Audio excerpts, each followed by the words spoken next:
আসসালামু আলাইকুম প্রিয় শিক্ষার্থীবৃন্দ, কর্ণফুলী সরকারি কলেজ কাপ্তাই। আমি মোহাম্মদ আবু তালেব, প্রভাষক হিসাব বিজ্ঞান, কর্ণফুলী সরকারি কলেজ। প্রিয় শিক্ষার্থীবৃন্দ, আজকে আমি একাদশ ও দ্বাদশ শ্রেণীর শিক্ষার্থীদের জন্য হিসাব বিজ্ঞান প্রথম পত্র থেকে দশম অধ্যায় একতরফা দাখিলা পদ্ধতি নিয়ে একটি অঙ্ক করাবো। প্রিয় শিক্ষার্থীবৃন্দ, তোমরা সবাই মনোযোগ সহকারে লক্ষ্য করো। জনাব লতিফ সাহেব একজন খুচরা ব্যবসায়ী। তিনি তার হিসাবের বই দুতরফা দাখিলা পদ্ধতি মোতাবেক সংরক্ষণ করেন না। তার হিসাবের বই থেকে নিম্নোক্ত উদ্ধৃতগুলো পাওয়া যায়। হিসাবের নাম 1-1-2018, 31-12-2018। নগদ তহবিল 1-1-2018 20,400, 31-12-2018 22,800। ব্যাংক জমা 1-1-2018 30,500, 31-12-2018 11,000 টাকা। ক্রেডিট উদ্ধৃত পাওনাদার 1-1-2018 45,000, 31-12-2018 43,000। দেনাদার 1-1-2018 52,000, 31-12-2018 54,000। প্রাপ্য বিল 1-1-2018 22,000, 31-12-2018 27,000। প্রদেয় বিল 1-1-2018 15,000, 31-12-2018 12,000। আসবাবপত্র 1-1-2018 40,000। অফিস সরঞ্জাম 1-1-2018 52,000। 10% বন্ধকি ঋণ 1-7-2018 28,000 টাকা, 31-12-2018। তাহলে আমরা এটা বললাম এখানে ডিটেইলস। এখন আমরা অন্যান্য তথ্যাবলী 2018 সালে জনাব লতিফ এর নগদ উত্তোলনের পরিমাণ ছিল 7,000 টাকা। এই উত্তোলিত টাকা হতে 3,000 টাকা এবং তার ব্যক্তিগত সঞ্চয় থেকে 8,000 টাকা নিয়ে তিনি কারবারের জন্য একটি ইলেকট্রিক টাইপরাইটার ক্রয় করেন। তিনি পারিবারিক প্রয়োজনে কারবার হতে 2,000 টাকার পণ্য উত্তোলন করেন। স্থায়ী সম্পত্তির উপর 10% অবচয় ধরতে হবে। দেনাদারের 1,000 টাকা আদায়যোগ্য নয়। অবশিষ্ট দেনাদারের 5% অনাদায়ী দেনা সঞ্চিতির সৃষ্টি করতে হবে। ক প্রারম্ভিক ও সমাপনী মূলধন নির্ণয় করা। খ 2018 সনের 31শে ডিসেম্বর তারিখে সমাপ্ত বছরের লাভ লোকসান বিবরণী প্রস্তুত করা। গ উক্ত তারিখে বৈষয়িক বিবৃতি প্রস্তুত করা। এই হলো আমাদের প্রশ্ন। এখন উত্তর। ক প্রারম্ভিক ও সমাপনী মূলধন নির্ণয়। দায়সমূহ 1-1-2018, আবার 31-12-2018, আবার সম্পত্তি সমূহ 1-1-2018, 31-12-2018। দুটা ঘর। এখানে দায়ের দিকে দুটা ঘর, একটা প্রারম্ভিক একটা সমাপনী, সম্পত্তির দিকে একটা প্রারম্ভিক একটা সমাপনী, দুটা টাকার ঘর। অর্থাৎ গত বছরগুলো 1-1 আর এই বছরগুলো 31-12। ব্যাংক উদ্ধৃত দায়ের দিকে প্রথমে ব্যাংক উদ্ধৃত 1-1 নাই, 31-12 এখানে ব্যাংক জমাতিরিক্ত, এটা ব্যাংক জমাতিরিক্ত 31-12-2018 11,000 টাকা। পাওনাদার 1-1-2018 45,000, 31-12-2018 43,000। প্রদেয় বিল 1-1-2018 15,000, 31-12-2018 12,000। বন্ধকি ঋণ 31-12-2018 তে 28,000।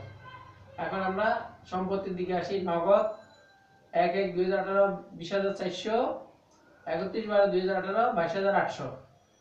ব্যাংক উদ্ধৃত 1-1-2018 30,500। দেনাদার 1-1-2018 52,000, 31-12-2018 54,000। প্রাপ্য বিল 1-1-2018 22,000, 31-12-2018 27,000। আসবাবপত্র 1-1-2018 40,000, 31-12-2018 40,000। অফিস সরঞ্জাম 1-1-2018 52,000 আর 31-12-2018 63,000। এই 63,000 কিভাবে হয়েছে? 52,000 এর সাথে আমরা এই যে 8,000 টাকা আর এখানে 3,000 টাকা উত্তোলনে 3,000 টাকা আর সঞ্চয়পত্র থেকে 8,000 টাকা 8 3 11,000 টাকা দিয়ে একটি টাইপরাইটার ক্রয় করেন। এই টাইপরাইটারের 11,000 টাকা এখানে 52,000 এর সাথে যোগ হলে 63,000। কেমন? 52,000 যোগ 11,000 সমান 63,000। তাহলে অভিসরঞ্জাম 63,000। এখন আমরা 31/12/2018 সম্পত্তির যোগফল 2,16,900 টাকা। 2,16,900 টাকা, এটা আবার আমরা দায়ের দিকে বসালাম 2,16,900। এই 2,16,900 থেকে 11,000 বিয়োগ 43,000 বিয়োগ 12,000 বিয়োগ 28,000 টাকা, তাহলে 1,12,800 টাকা। এটা সমাপনী মূলধন 1,12,800 টাকা। এখন আমরা 1/1/2018 তারিখের তোমার সম্পত্তির যোগফল 1/1/2018 তারিখের সম্পত্তির যোগফল 2,16,900 টাকা। এটা আমরা দায়ের দিকে এক একে বসাইলাম 2,16,900 টাকা। এই 2,16,900 থেকে 45,000 বিয়োগ 15,000, এই দুটা বিয়োগ দিলে আমরা পেলাম 1,56,900 টাকা। এটা প্রারম্ভিক মূলধন 1,56,900 টাকা, এটা প্রারম্ভিক মূলধন। এখন আমরা আসি লাভ লোকসান বিবৃতি। লাভ লোকসান বিবৃতি তোমরা একটু লক্ষ্য করো। লাভ লোকসান বিবৃতি 2018 সালের 31শে ডিসেম্বর তারিখে সমাপ্ত বছরের জন্য বিবরণ টাকা। এখন আমরা বাম দিকে লিখব প্রথমে প্রারম্ভিক মূলধন 1,56,900 টাকা। 18-13 অবস্থায় 4,000 টাকা। কিভাবে? 40,000 টাকা 10% 4,000 টাকা। তারপরে অভিসরঞ্জাম অবস্থায় 5,200 টাকা। কিভাবে? অভিসরঞ্জাম আমাদের 52,000 টাকা ছিল বছরের প্রারম্ভে। এই 52,000 টাকার উপর 10% 5,200 টাকা। অনাদায়ী দেনা 1,000 টাকা এখানে দেওয়া আছে, অনাদায়ী দেনা 1,000। আর অবশিষ্ট দেনাদারের 5%। তো দেনাদার আছে আমাদের কত? 43,000 টাকা। এই দেনাদার আছে কত? 54,000, সরি, দেনাদার 54,000 টাকা। এই 54,000 টাকা থেকে 1,000 গেলে 53,000 টাকা। 53,000 টাকা 5% হইল তোমার 2,650 টাকা। 2,650 টাকা। অনাদায়ী দেনা 1,000 যোগ নতুন সঞ্চয়ী 2,650, দুটোটা যোগ করলে 3,650।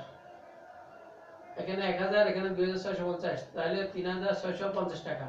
সঞ্চয়পত্রের না, বন্ধকি ঋণের সুদ। বন্ধকি ঋণের উপর 10%, কিন্তু একসাথে 28,000 টাকার উপর 10% হলে 2800 টাকা, কিন্তু একসাথে 6 মাসে হইলেও 1400 টাকা। এই 1400 টাকা অতিরিক্ত মূলধন 8,000 টাকা। কিভাবে? এখানে 3,000 টাকা উত্তোলন থেকে 8,000 টাকা সঞ্চয়পত্র থেকে, এই 11,000 টাকা অতিরিক্ত মূলধন। না, 8,000 টাকা, সরি, 8,000 টাকা অতিরিক্ত মূলধন। এই 8,000 যেটা বাইরে থেকে আনছে, 8,000 টাকা যেটা সঞ্চয়পত্র বিক্রি, আর এই 3,000 টাকা এটা এখান থেকে নেওয়া হয়েছে যেহেতু, সেটা উত্তোলনের সাথে সমন্বয় হয়েছে, তাহলে 8,000 টাকা। এখন আমরা সমাপনী মূলধন এটা এখান থেকে আনলাম, সমাপনী মূলধন নির্ণয় থেকে এখানে 1,22,800 টাকা, 1,12,800 টাকা, 1,12,800 টাকা এখান থেকে আনলাম। এরপরে উত্তোলন 7,000 টাকা বিয়োগ অভিসরঞ্জাম ক্রয় 3,000 টাকা। 7,000 থেকে 3,000 গেলে 4,000 টাকা। পণ্য উত্তোলন 2,000 টাকা। এই যে পণ্য উত্তোলন এখানে করছেন 2,000 টাকা পণ্য উত্তোলন করেন। এই যে পারিবারিক ক্রয় কিন্তু 2,000 টাকা পণ্য উত্তোলন করেন। আর এখন এখানে বাম পাশে যোগফল হলো 1,79,150, সেটা আবার ডান পাশে লিখলাম 1,79,150। এখান থেকে 1,12,800 বিয়োগ 4,000 বিয়োগ 2,000 সমান 60,350 টাকা। এটা নিট ক্ষতি। তার বাম সাইডে যেহেতু বড় হয়েছে, আয়ের সাইড ছোট হয়েছে, সেই জন্য নিট ক্ষতি। 1,79,150 বিয়োগ 1,12,800 বিয়োগ 4,000 বিয়োগ 2,000 সমান 60,350। এটা নিট ক্ষতি। এখন আমরা গতে আসি। বৈষয়িক বিবৃতি 2018 সালের 31শে ডিসেম্বর তারিখে প্রস্তুত। দায়সমূহ টাকা, সম্পত্তিসমূহ টাকা। দায়সমূহ টাকা, সম্পত্তিসমূহ টাকা। এখন দায়ের দিকে ব্যাংক জমাতিরিক্ত 11,000, ব্যাংক জমাতিরিক্ত 11,000, পাওনাদার 43,000, প্রদেয় বিল 12,000, বন্ধকি ঋণ 28,000, বন্ধকি ঋণের সুদ 1,400, যেটা আমরা এখান থেকে পেয়েছি 1,400 টাকা। এরপরে প্রারম্ভিক মূলধন 1,56,900, যেটা আমরা ক থেকে পাইছি 1,56,900 প্লাস অতিরিক্ত মূলধন 8,000 টাকা। এখন 1,56,900 যোগ 8,000 সমান 1,66,900 বিয়োগ নিট ক্ষতি 60,350। এখন 1,04,550, এখান থেকে বিয়োগ উত্তোলন 4,000 টাকা। 4000 টাকা উত্তোলন হইলে 1,550,000 টাকা, 1,550,000 টাকা বিয়োগ পণ্য উত্তোলন 2000, বিয়োগ পণ্য উত্তোলন 2000, এখন বিয়োগফল হলো 98,550 টাকা, 98,550 টাকা। এখন আমরা ডান পাশে আসি, সম্পত্তির টাকা, সম্পত্তির দিকে নগদ 22,800 টাকা, নগদ 22,800 টাকা, দেনাদার 54,000 টাকা বিয়োগ অনাদায়ী দেনা 1000, 54,000 থেকে 1000 গেলে 53,000 টাকা বিয়োগ নতুন সঞ্চিতি 53,000 এর 5% 2,650 টাকা, 53,000 থেকে 2,650 গেলে 50,350 টাকা। প্রাপ্য বিল 7,000 টাকা, আসবাবপত্র 40,000 বিয়োগ অবসর 4,000 36,000, সঞ্চয় না সরঞ্জাম সরঞ্জাম 63,700 টাকা, না 63,000 টাকা, সঞ্চয় সরঞ্জাম হলো 63,000 টাকা। সরঞ্জাম কিভাবে 63,000? দেখো 52,000 যোগ 11,000 টাকা, এই 8,000 3,000 11,000, তাহলে সরঞ্জাম 63,000 বিয়োগ অবসর 5,200 বিয়োগফল হলো 57,800 টাকা, 57,800 টাকা। এখন আমরা সম্পত্তির পাশে যোগফল পেলাম 1,93,950 টাকা, 1,93,950 টাকা। সেটা আমরা আবার দায়ের পাশে যোগফল আবার আমরা যোগফল করলাম 1,93,950 টাকা। দায়ের পাশের যোগফল হলো 1,93,950। অতএব দায়ের যোগফল সম্পত্তির যোগফল সমান। তাহলে বৈষয়িক বিবৃতিতে আমাদের দায় এবং সম্পত্তি উভয়ই সমান, যেহেতু উদ্দীপকের নিয়মে এটা হয়, সেই জন্য সবাইকে ধন্যবাদ। সবাই সুস্থ থাকবেন এবং ভালো থাকবেন। ধন্যবাদ সবাইকে।